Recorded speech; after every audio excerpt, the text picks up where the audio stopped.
Today I'm going to show you how you can blur a moving object or face. As you can see here on screen, I've got some stock footage, and let's just say I want to, blur this person's face while he's walking through the park. So the first thing we need to do is we will need to select the footage that we want to blur. So obviously in this case for me it would be this footage, and then we need to go to this little icon right here, which is the motion tracking option. So click on this.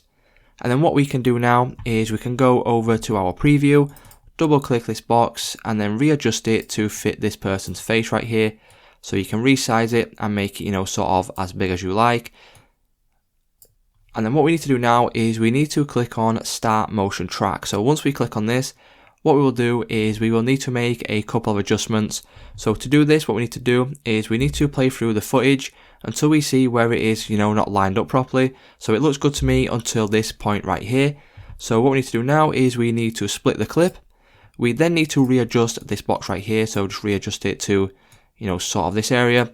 And then what we need to do now is we need to click on the motion tracking button once again. So click on this and then it will go through the whole process.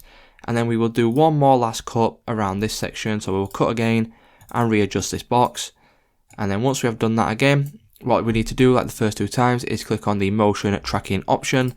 That will then track this man's face for the duration of the video. So once we have tracked the person's face, what we need to do now is we need to go over to our footage, make sure we have our footage selected, and then we need to go to a link element, click on the drop down menu, and from here we need to click on add mosaic.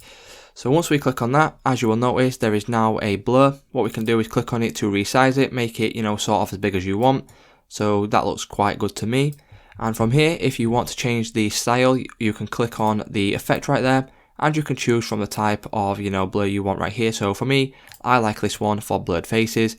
And as you can see, if we just make this a little bit bigger, what we'll do now is we will play through this section.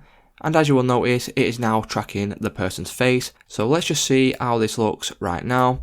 So if we play through it, as you will notice, it is nicely, tracking the person's face, and it is blurred to the maximum potential. So that's how easy it is to blur someone's face while they are moving, or any moving objects, guys. So if this video did help you out, please leave a like on today's video, and I will see you in the next one.